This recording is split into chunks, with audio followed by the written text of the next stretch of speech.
तर जो कृषी मंत्री होतो तो अडचणीत येतो का?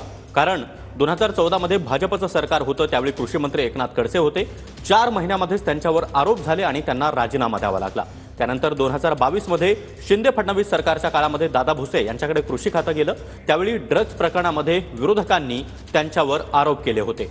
2024 मध्ये एकनाथ शिंदे यांच्या मुख्यमंत्री पदाच्या काळामध्ये आणि दादा आणि फडणवीस यांच्या उपमुख्यमंत्री पदाच्या काळामध्ये धनंजय मुंडे काढलेलं नाहीये, रितसर निकाल लागलेला आहे. ट्रायल झाल्यानंतर निकाल लागतो, तसा निकाल लागलेला आहे. त्या संदर्भात अपिलेट प्रोव्हिजन आहे. अपिलेट प्रोव्हिजन मध्ये मी जाणार आहे. या ठिकाणी बघतोय की 1995चा खरं तर विषय आहे. बरोबर आहे, 1995 जरी असला तरी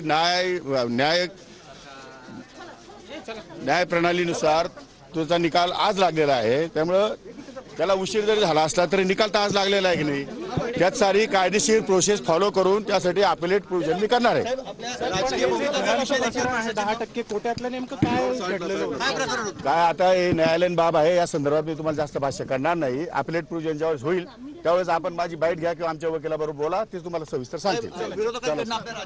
जाऊ द्या. 2 वर्षाची शिक्षा झाली, त्यामुळे आपल्याला पद सोडावं लागेल असं देखील म्हणतात. काय ते काय म्हणतात मला तपासून घ्यावं लागेल कायदेशीर.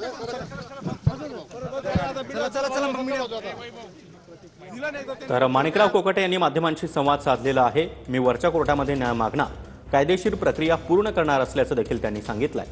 तर जामिनासाठी अर्ज केलेला आहे. मी अजून निकाल वाचलेला नाही आणि निकाल वाचल्यावरच संपूर्ण प्रतिक्रिया देईन असं देखील माणिकराव कोकाटे यांनी म्हटलंय. दरम्यान इतकी वर्ष आमदारकी त्यांना होती, मात्र पहिल्यांदाच त्यांना मंत्रिपद मिळालं आणि या मंत्रिपदाच्या कार्यकाळामध्ये त्यांना ही शिक्षा सुनावण्यात आलेली आहे.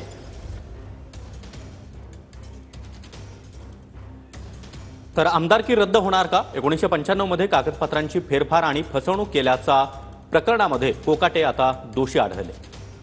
माणिकराव कोकाटे आणि त्यांचे भाऊ सुनील कोकाटे यांच्या विरोधामध्ये गुन्हा दाखल करण्यात आलेला होता. माजी मंत्री तुकाराम दिघोळे यांनी त्यावेळी याचिका दाखल केली होती.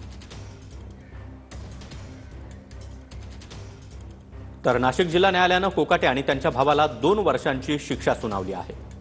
2 वर्षांचा तुरुंगवास आणि 50,000चा दंड असं या शिक्षेचं स्वरूप आहे.